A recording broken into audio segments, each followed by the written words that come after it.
दोस्तों, एक नगर में एक महान बौद्ध भिक्षु रहा करते थे। वह बहुत ज्ञानी थे और बहुत ही शांत स्वभाव के थे और उनकी यह बात ही उनकी विशेषता भी थी। एक बार की बात है, बौद्ध भिक्षु नगरवासियों को उपदेश दे रहे थे। बौद्ध भिक्षु कह रहे थे कि शब्दों में जीवन बदलने की शक्ति होती है। अपने शब्दों से जीवन बदलो। हम जो भी शब्द अपने लिए या दूसरों के लिए कहते हैं या जो भी बातें करते हैं, उस पे हमें ध्यान देना चाहिए। इतना कहकर बौद्ध भिक्षु ने अपना उपदेश समाप्त किया और वहां से चले गए। एक दिन वह बौद्ध भिक्षु एक मार्ग से होकर गुजर रहे थे। उसी मार्ग से एक युवक होकर गुजर रहा था। उस युवक ने जब उन बौद्ध भिक्षु को देखा तो वह जोर जोर से हंसने लगा और कहने लगा, अरे साधु महाराज, आप तो ढोंगी है। आपके उपदेशों में यह कहने से कि शब्दों में बड़ी ताकत है, आपकी बात सत्य नहीं हो जाएगी। ये सब सिर्फ बातें हैं। भला ऐसे कैसे हो सकता है कि शब्दों से हमारा जीवन बदल सकता है? उस युवक की सारी बातें उन भिक्षुओं ने ध्यानपूर्वक सुनी और उसके बाद वह मुस्कुराते हुए उस युवक से कहते हैं, बेटा, नाथ से ही तो यह दुनिया प्रकट हुई है और अच्छे शब्दों के पीछे भी नाथ ही होता है जो पूरा जीवन बदल देता है। वह बौद्ध भिक्षु उस युवक से कहते हैं, देखो, मैं तुम्हें अपने अनुभव से बता रहा हूं, लेकिन फिर भी तुम्हें यकीन न हो तो तुम इसे खुद आजमा कर देख सकते हो। उन बौद्ध भिक्षु की यह बात सुनकर युवक थोड़ा सा गंभीर हो गया। उसने काफी देर सोच विचार किया और उसके बाद उन बौद्ध भिक्षु से कहता है, हे गुरुवर, अगर ऐसी बात है तो आप मेरे साथ चलिए। मेरा छोटा भाई है जिसकी उम्र करीब 25 वर्ष है और उसे न जाने क्या हुआ है। वह करीब 3 वर्षों से कुछ भी नहीं करता, बस लेटा रहता है। दिन भर वो कुछ न कुछ सोचता रहता है। उसकी यह हालत देखकर हम सब बहुत परेशान हैं। माता पिता भी बहुत चिंतित रहते हैं। हम सब ने कई तरीके अपनाए, कई योजनाएं अपनाई, लेकिन कुछ भी काम नहीं आया। हमने कई बार उससे बात करने तक की कोशिश की, लेकिन वह हमसे कुछ भी नहीं कहता। परिवार का हर एक सदस्य पूरी तरह से थक चुका है, हार चुका है। आखिर वह क्या करना चाहता है, किसी को कुछ नहीं पता। तो हमारे शब्दों से उसका जीवन क्यों नहीं बदला? और जैसा कि आप कह रहे हैं कि शब्द सचमुच जीवन बदल सकते हैं, तो क्या आप मेरी मदद करेंगे? इस पर बौद्ध भिक्षु मुस्कुराते हुए उस युवक के साथ चल पड़ते हैं। वह युवक उन बौद्ध भिक्षु को एक खेत में ले जाता है और अपने भाई की तरफ इशारा करके कहता है, हे गुरुवर, यही मेरा भाई है जो पूरे गांव में आलस और मक्कारी के लिए मशहूर है। आप कहते हैं कि शब्दों में वह शक्ति है जो हमारा जीवन बदल सकती है। तो क्या आपके शब्द इसका जीवन बदल सकते हैं? अगर यह सत्य है तो आप इसका जीवन बदल कर दिखाएं। उन बौद्ध भिक्षुओं ने उस युवक के भाई को ध्यानपूर्वक देखा। वह एक पेड़ की छांव में आराम से सो रहा था। जब बौद्ध भिक्षु उस युवक के भाई के पास पहुंचे और आराम से उसके सर पर हाथ फिराते हुए कहते हैं, उठो बेटा, बहुत देर हो चुकी है। यह सोने का समय नहीं, यह तो जागने का समय है। उन बौद्ध भिक्षुओं की आवाज सुनकर वह लड़का थोड़ा सा अचरज में पड़ गया। आखिर कौन है जो मुझे इतने प्यार से जगा रहा है? वरना सभी गांव वाले तो मुझे आलसी और मक्कार ही कहते हैं। आखिर कौन है जो मुझे इतना अपनापन दिखा रहा है? उसने आंखें खोली और आंखें मलते हुए उसने पूछा, हे गुरुवर, आप कौन हैं और यहां क्यों आए हैं? इस पर बौद्ध भिक्षु उस युवक से कहते हैं, बेटा, यह प्रश्न तो मैं तुमसे करना चाहता हूं। तुम कौन हो, यही तो तुम्हें जानने की आवश्यकता है। उन बौद्ध भिक्षुओं की बात सुनकर वह लड़का जोर से हंस पड़ता है और कहता है, हे गुरुवर, यदि आपको मेरे बारे में जानना है तो जाइए और गांव के किसी भी सदस्य से पूछ लीजिए। आपको पता चल जाएगा कि मैं कौन हूं। आपसे हर कोई यही कहेगा कि वह तो आलसी है, मक्कार है, तरह तरह के ताने सुनाएंगे, तरह तरह की बातें कहेंगे। इससे आपको यह जरूर यकीन हो जाएगा और आपको यह पता भी चल जाएगा कि मैं कौन हूं। तभी बौद्ध भिक्षु मुस्कुराते हुए उस लड़के से कहते हैं, सबसे पहले मेरी यह बात सुन लो। मेहनती इंसान के खुद के शब्द उसे अंदर तक चोट पहुंचाते हैं। इसलिए कभी भी अपने आप को कोसो मत। अपने शब्दों को सुधारो। और मेरी यह दूसरी बात भी सुन लो। मैंने उन गांव वालों से नहीं पूछा कि तुम कौन हो। मैं तुमसे पूछ रहा हूं कि तुम कौन हो, लेकिन तुमने तो अपनी आदतें मुझे बताई। आलस तुम्हारी पहचान नहीं, तुम्हारी आदत हो सकती है, और इंसान नहीं, उनकी आदतें खराब होती हैं। इसलिए बेटा, तुम आलसी और मक्कार नहीं हो, यह तो तुम्हारी आदत है। बस इतनी सी बात है जो गांव वाले नहीं समझ सकते। ये सारी बातें सुनकर वो लड़का थोड़ा सा आश्चर्यचकित रह गया, क्योंकि गांव वाले हमेशा उसे मक्कार, आलसी और तरह तरह के ताने ही सुनाया करते थे। उन बौद्ध भिक्षुओं की यह बात सुनकर उस लड़के की आंखों में आंसू आ गए। वह तुरंत ही दोनों हाथ जोड़कर उन बौद्ध भिक्षु के चरणों में गिर पड़ा और उनसे कहने लगा, आप सत्य कहते हैं, यह मेरी आदत ही है और मैं इस आदत से बहुत परेशान हूं।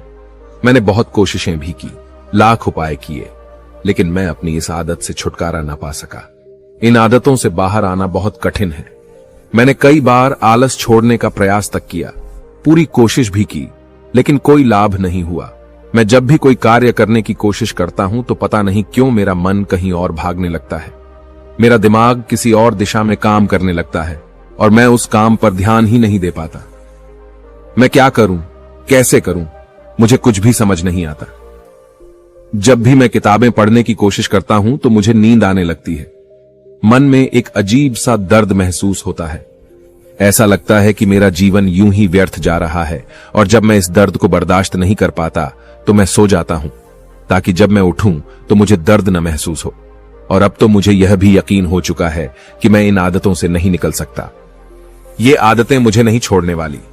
इस पर बौद्ध भिक्षु उस लड़के से कहते हैं, बेटा, यदि तुम इस आलस की आदत को छोड़ना चाहते हो तो मैं तुम्हें एक सही उपाय बता सकता हूं, लेकिन उसके लिए तुम्हें कल सुबह मुझे मिलना होगा, तभी वह तरीका मैं तुम्हें बताऊंगा। यदि तुम उस तरीके को सीखना चाहते हो तो कल सुबह मेरे पास चले आना। इतना कहकर बौद्ध भिक्षु वहां से चले गए, लेकिन उन बौद्ध भिक्षु की सारी बातें उस लड़के के कानों में गूंज रही थीं। वह यह समझ नहीं पा रहा था कि आखिर वह बौद्ध भिक्षु उसे कौन सा मार्ग दिखाने वाले हैं। वह ऐसा कौन सा उपाय बता देंगे जिससे उसके जीवन से आलस्य हमेशा हमेशा के लिए खत्म हो जाएगा। देखते ही देखते रात हो गई। रात भर वह अपने बिस्तर पर करवट लेता रहा और उन बौद्ध भिक्षु की बातों के बारे में सोचता रहा। इसी प्रकार देखते ही देखते सुबह हो गई और वह लड़का उन बौद्ध भिक्षुओं के पास जा पहुंचा। वह लड़का उन बौद्ध भिक्षु को प्रणाम करता है और कहता है, गुरुवर, जैसा कि आपने कहा था, लीजिए मैं आ गया। अब मुझे वह मार्ग बता दीजिए जिसे मैं अपने जीवन से इस आलस्य को निकाल सकता हूं। तभी बौद्ध भिक्षु उस लड़के से कहते हैं, बेटा, जब भी तुम्हारा मन दुविधा में हो, तुम निर्णय न ले पा रहे हो और तुम्हारे मन में तरह तरह के प्रश्न उठ रहे हो कि मैं क्या करूं, कैसे करूं, इस कार्य को पूर्ण कैसे करूं, यह सब कैसे होगा, तब तुम वास्तविकता में अपने अतीत से सोच रहे हो कि पिछली बार तुम्हारे ऐसा करने पर क्या हुआ, या अतीत में तुमसे लोगों ने क्या कहा था। तो आज से कभी भी अपने अतीत से नहीं, बल्कि भविष्य से सोचो। इस पर लड़का कहता है, भविष्य से? वह भला कैसे? तभी बौद्ध भिक्षु उस लड़के से कहते हैं, मान लो कि तुम्हें आज किसी भी चीज की कमी नहीं है। तुम्हारे पास वो हर चीज है जो तुम चाहते हो, वह सारी सुख सुविधाएं हैं। तो अब बताओ, तुम अपना जीवन कैसे व्यतीत करना चाहोगी? उन बौद्ध भिक्षु की यह बात सुनकर वह लड़का कुछ देर के लिए सोच में पड़ गया, क्योंकि आज तक उसने सभी गांव वालों के केवल ताने ही सुने थे। किसी ने भी आज तक उसके जीवन के बारे में उससे ऐसी बात नहीं की थी और वह गुरुवर उसे आने वाले भविष्य के बारे में उससे बातें कर रहे थे। उन बौद्ध भिक्षु की यह बात सुनकर वह लड़का खुद से प्रश्न करने लग गया कि अगर मेरे पास सब कुछ होगा, धन की कोई कमी नहीं होगी और सारी सुख सुविधाएं होंगी, तो मैं अपना जीवन कैसे व्यतीत करूंगा? कुछ देर सोच विचार करने के बाद वह उन बौद्ध भिक्षु से कहता है, गुरुवर, मैं यह दुनिया घूमना चाहूंगा, पहाड़ों पर चढ़ना चाहूंगा, समुद्र की रेत पर चलना चाहूंगा और मैं एक बहुत बड़ा व्यापारी बनना चाहूंगा। तभी अचानक उस लड़के का ध्यान टूट गया और वह उन बौद्ध भिक्षु से कहता है, परंतु हे गुरुवर, यह सब कैसे संभव होगा? केवल मेरी मात्र सोच लेने से तो यह सब पूरा नहीं होने वाला। उसके ऐसा कहते ही उसके अतीत में बीती हुई सारी घटनाएं उसकी आंखों के सामने से गुजरने लगी और वह एक बार फिर से निराश होने लगा। और अब वह यह सोचने लगा कि मेरे पास तो पैसे ही नहीं है, तो मैं भला व्यापार कैसे कर सकता हूं? न ही मेरे पास व्यापार का कोई अनुभव है। ऐसी स्थिति में मैं भला यहां से कैसे निकल सकता हूं? उस लड़के के इस प्रश्न का जवाब देते हुए वह बौद्ध भिक्षु उस लड़के से कहते हैं, भंते, हर रात में सोने से पहले तुम हर दिन अपना लक्ष्य एक कागज पर लिखो और सुबह उठकर सबसे पहले उस लक्ष्य को देखो और सोचो कि उस लक्ष्य को पाने के लिए तुम आज क्या कर सकते हो, और जो भी तुमने उस कागज पर लिखा होगा उस कार्य को उसी दिन पूरा करने की हर मुमकिन कोशिश करो। इस पर वह लड़का कहता है, ठीक है, आप सच कह रहे हैं, लेकिन जब मैं बहुत सोचने लगता हूं तो मेरा मन बेचैन होने लगता है और मन में तरह तरह के विचार उठने लगते हैं और इन विचारों को शांत करने के लिए मैं सो जाता हूं ताकि वह विचार मुझे परेशान न कर पाए। उस लड़के की इस समस्या का समाधान करते हुए वह बौद्ध भिक्षु उस लड़के से कहते हैं, बेटा, अंतर्मन की चाल को पकड़ो और शब्दों की मदद से नया भविष्य बनाओ। तभी लड़का कहता है, हे गुरुवर, आप क्या कहना चाहते हैं? मैं आपकी बात समझ नहीं पा रहा। इस पर बौद्ध भिक्षु मुस्कुराते हुए कहते हैं, बेटा, कैसे होगा? यह जो सवाल है, यह सवाल नहीं बल्कि एक डर है जो तुम्हारे अंतर्मन में बैठा हुआ है, जो तुम्हें अगला कदम लेने से रोक रहा है, तुम्हें कदम आगे बढ़ाने से रोक रहा है। यदि तुम वास्तविकता देखो तो किसी को भी नहीं पता होता कि वह कार्य कैसे होगा, लेकिन एक इंसान जब दृढ़ निश्चय कर लेता है तो वह अपने उद्देश्य को सामने रखकर लगातार प्रयास करता रहता है और वह अपनी सफलता प्राप्त कर ही लेता है। तभी वो लड़का उन बौद्ध भिक्षु से कहता है कि हे गुरुवर, अगर ऐसी बात है तो मन में बार बार चिंता क्यों होती है? मन बार बार बेचैन क्यों हो उठता है? इस पर बौद्ध भिक्षु कहते हैं, बेटा, क्योंकि तुम्हें डर है कि तुम कमजोर हो। तुम्हारे अंतर्मन में बैठा है कि तुम में कुछ कमी है, तुम किसी काम के नहीं हो, और यही कारण है कि तुम कोशिश करने से डरते हो, क्योंकि तुम्हारा अंतर्मन हमेशा तुम्हें रोकता रहता है। जब भी तो कोई कार्य शुरू करना चाहते हो, तुम्हारा मन तुमसे पहले कह देता है, इससे आगे मत बढ़ना, अन्यथा तुम हार जाओगे, और इसी कारण तुम्हें चिंता होने लगती है, तुम्हारा मन बेचैन होने लगता है।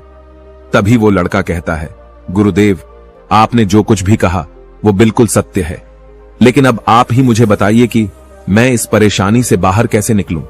इसका जवाब देते हुए वो बौद्ध भिक्षु उस लड़के से कहते हैं, बेटा, इस समस्या का समाधान बहुत ही आसान और सरल है। तुमने देखा होगा कि अक्सर ही हम अपने आप को दोष देते रहते हैं, अपने आप को तरह तरह के अपशब्द कहते रहते हैं जो हमारे अंतर्मन में जाकर बैठ जाते हैं और वही हमें आगे बढ़ने से रोकते हैं। और इन शब्दों का हम पर बहुत गहरा प्रभाव भी पड़ता है, क्योंकि जैसा हम खुद से कहते हैं, जैसा हम पूरी भावनाओं के साथ सोचते हैं, हम वैसा ही बनते चले जाते हैं। इसलिए यदि तुम खुद को बदलना चाहते हो तो कि तुम भी काबिल बन सको, तो तुम्हें अपने अंतर्मन को नए संदेश देने की जरूरत है, जैसे कि मेरे शरीर का हर एक कण, हर एक हिस्सा, हर एक विचार शांति और ऊर्जा से भरा हुआ है। मैं दृढ़ संकल्प और आत्मविश्वास के साथ हर दिन के लक्ष्यों को पूरा करता हूं। मैं अपने कमजोरी को अभ्यास में बदलता हूं, चिंता को ध्यान में बदलता हूं। मैं उत्साह और ऊर्जा से भरा हुआ हूं, लगातार अपने लक्ष्यों पर काम करता हूं। ऐसे शब्द जब तुम खुद से कहोगे तो तुम शक्तिशाली महसूस करने लगोगे और तुम्हारी सारी चिंताएं खत्म होने लगेंगी, क्योंकि यही शब्दों की ताकत है। वह तुम वही बना देंगे जो तुम खुद से कहोगे। तुम जितनी भावना के साथ यह वाक्य बोलते हो, उसे महसूस करते हो, उतनी ही भावनाओं से यह शब्द तुम पर असर करना शुरू कर देंगे। धीरे धीरे यह शब्द तुम्हारे मन और व्यक्तित्व की सोच का हिस्सा बन जाएंगे। लेकिन मेरी एक बात याद रखना कि तुम्हारा अंतर्मन इतनी आसानी से हार नहीं मानने वाला। जब तुम आगे बढ़ोगे तो मौका मिलते ही वह तुम्हें पीछे खींचेगा। तुम्हारे अतीत के बीते हुए सारे कड़वे अनुभव तुम्हें याद दिलाएगा, ताकि तुम डर जाओ और एक बार फिर से अपने लक्ष्य का पीछा करना छोड़ दो। लेकिन तुम्हें इसकी चिंता नहीं करनी है। उन सकारात्मक शब्दों के कारण तुम्हारा मन सकारात्मक विचारों को स्वीकार करने लगेगा। आगे वह बौद्ध भिक्षु उस लड़के को चेतावनी देते हुए कहते हैं, मेरी एक बात और याद रखना कि तुम्हारा ध्यान आलस्य पर नहीं होना चाहिए, अर्थात तुम्हें कभी आलस नहीं मिटाना, बल्कि तुम्हें एक नए भविष्य का निर्माण करना है, एक नए व्यक्तित्व का निर्माण करना है। तुम्हारा पूरा ध्यान केवल इस पर ही होना चाहिए। उन बौद्ध भिक्षुओं की बात सुनकर लड़का कहता है, ठीक है गुरुवर, आप जैसा कहते हैं मैं वैसा ही करूंगा। तभी वह बौद्ध भिक्षु उस लड़के से कहते हैं, बेटा, अभी तो मैं इस गांव से जा रहा हूं, लेकिन कुछ सालों के बाद मैं वापस आऊंगा। इतना कहकर बौद्ध भिक्षु वहां से चले गए और वह लड़का अपने घर लौट गया। लेकिन अब उस लड़के के मन में तरह तरह के विचार चल रहे थे। वह लड़का यह सोच रहा था कि अगर मैं अपनी मनपसंद जिंदगी जीने लगूंगा, अगर मैं दुनिया घूमने लगा, नए लोगों से मिलने लगा और अपनी पसंद का काम करने लगा, तो मेरी जिंदगी कैसी होगी। उस बात को ध्यान करके उसने एक कागज पर अपना लक्ष्य लिखा और लिखकर सो गया। अगली सुबह जब उसकी आंखें खुली तो उसने उस पेपर पर लिखा हुआ लक्ष्य एक बार दोहराया। उसके बाद वह कुछ देर के लिए शांत हो गया। तभी उसे उन बौद्ध भिक्षु की बात याद आई कि तुम अपने लक्ष्य के लिए आज क्या कर सकते हो। उसने खुद से सवाल किया कि मैं आज अपने इस लक्ष्य को प्राप्त करने के लिए क्या कर सकता हूं। तभी उसे एक बार फिर से उस पेपर की तरफ ध्यान दिया। उस पेपर पर लिखा था कि मैं बाजार जाता हूं और लोग व्यापार करने की कौन सी चीजें, कौन से सामान लेकर आते हैं। मैं उन चीजों को देखता, उन चीजों को पता करता। वो पढ़ने के बाद तुरंत ही बाजार चला गया। वह अलग अलग दुकानों पर बैठा उन्हें देखा, लेकिन उसे कुछ समझ नहीं आ रहा था, क्योंकि लोग अलग अलग व्यापार कर रहे थे, अलग अलग तरह की चीजें और सामान ले रहे थे, और किसी ने उसकी कोई मदद नहीं की। वह बहुत उदास हो गया और निराश होकर वापस घर लौट आया। तभी उस लड़के को उन बौद्ध भिक्षु की एक और बात याद आई। शब्दों में बहुत ताकत है और शब्द हमारा जीवन बदल सकते हैं। उसे वह सकारात्मक विचार याद आए। वह उन्हें सुबह शाम दोहराने लगा और अब से वह हर दिन ऐसा ही करता। देखते ही देखते 1 महीना बीत चुका था, लेकिन अब तक उसके जीवन में कोई बदलाव नहीं आया था। अब वह लड़का यह सोचकर निराश होने लगा था कि उसके जीवन में तो कुछ भी परिवर्तन नहीं हो रहा। लेकिन 1 महीने के बाद उसे महसूस हो रहा था कि वह पहले से अच्छा महसूस कर रहा है। उसका दिमाग अब अच्छी तरह से सोच पा रहा है। वह पहले से ज्यादा चलने फिरने लगा है। धीरे धीरे उसे समझ में आने लगा कि जो लोग आगे बढ़ते हैं, महान काम करते हैं, उनकी सोच में कितना अंतर होता है। वे लोग हमेशा शक्तिशाली विचार सोचते हैं। दूसरों की छोटी सोच और डर से वह कभी प्रभावित नहीं होते। जब भी उनके सामने कोई मुश्किल आन पड़ती है तो वह घबराते नहीं, बल्कि उस समस्या का समाधान निकालते हैं। इस समस्या के समाधान पर ध्यान केंद्रित करते हैं और न ही वह कभी किसी का इंतजार करते हैं। वह केवल खुद पर विश्वास करते हैं और तुरंत ही कदम आगे बढ़ाते। जब उस लड़के को ये सारी बातें समझ में आने लगीं, तो उसने भी धीरे धीरे अपने कदम आगे बढ़ाने शुरू किए। उसने बिल्कुल वैसा ही व्यवहार करना शुरू किया। अब से वो कभी खाली नहीं बैठता था। जब भी उसका मन करता, वो बाजार जाता और लोगों के बारे में जानता समझता कि वो किस प्रकार व्यापार कर रहे, कौन से चीजें खरीद रहे हैं और किन चीजों पर उन्हें लाभ हो रहा है। और जब उसका मन करता तो अपने पिता की मदद भी करता था। वो अपने पिता के साथ मंडी में जाता, वहां पर जाकर मोल भाव करता। ते हमेशा कुछ न कुछ सीखने में ही जुटा रहता है। तभी एक दिन गांव में एक मसाले का व्यापारी आया। उसे कुछ पढ़े लिखे नौजवानों की जरूरत थी, जो माल की गिनती कर सके और हिसाब रखने का काम कर सके। वह लड़का अपने लक्ष्य को जानता था कि उसे क्या पाना है। उसे समझ में आ गया था कि इस काम से उसे बहुत कुछ सीखने को मिलेगा। बेहिचक उस सेठ के पास पहुंच गया। वह जानता था कि उसे उस काम के बहुत कम पैसे मिलेंगे, लेकिन फिर भी वह उस काम को करने के लिए तैयार था। अब उस लड़के की सोच पूरी तरह से बदल चुकी थी। अब वह बाकी लोगों की तरह नहीं सोचता था। बहुत ईमानदार और समझदारी से काम करता था। देखते ही देखते करीब 3 महीने बीत गए और अब व्यापारी यह समझ चुका था कि नौजवान बहुत ही समझदार है और वह उसे व्यापार में बहुत मदद करता है। इसलिए उस मसाले के व्यापारी ने उस लड़के को अपना सहायक बना लिया। उस व्यापारी ने देखा कि इस लड़के की दिनचर्या सबसे अलग है। यह हर दिन पढ़ता है, लिखता है, सुबह उठकर ध्यान करता है, नई चीजें सीखता है। परेशानी आई तो भी विचलित नहीं होता। यह सबसे सम्मान से बात करता है, सबका आदर करता है। देखते ही देखते 1 साल बीत चुके थे और अब तो व्यापारी उस नौजवान से बहुत खुश था। उसने धीरे धीरे उस नौजवान को व्यापार के सारे गुण सिखा दिए और देखते ही देखते वह लड़का अब एक छोटा सा व्यापारी बन चुका था। और जब उस लड़के के अंदर व्यापार की समझ आ गई तो उसने जड़ी बूटियों का व्यापार शुरू कर दिया और देखते ही देखते केवल कुछ ही वर्षों में उस नगर का सबसे बड़ा व्यापारी बन गया। लोग उसे सबसे बड़े व्यापारी के नाम से जानने लगे। उसकी नाम दूर दूर तक फैलने लगा। करीब 5 वर्षों बाद जब वह वापस अपने घर लौटा तो लोग बहुत हैरान थे। उसे देखकर लोग बहुत अचंभित थे। उसके सारे जानने वालों ने उस लड़के से पूछा, तुम इतना कैसे बदल गए? तब उसने कहा, उन गुरु ने सच ही कहा था, शब्दों से हम जीवन बदल सकते हैं। वैसे आपने आज के इस वीडियो से क्या सीखा हो, मुझे आप कमेंट में जरूर बताइएगा। इसी के साथ में उम्मीद है कि आपको आज की ये वीडियो जरूर पसंद आई होगी। तो इस वीडियो को लाइक और अपने दोस्तों के साथ शेयर भी जरूर कीजिएगा और हमें ऐसे ही सपोर्ट करने के लिए चैनल को सब्सक्राइब जरूर दबा दीजिएगा। तो चलिए फिर मिलते हैं अगली वीडियो में। तब तक के लिए अपना ख्याल रखें। धन्यवाद और नमो बुद्धाय।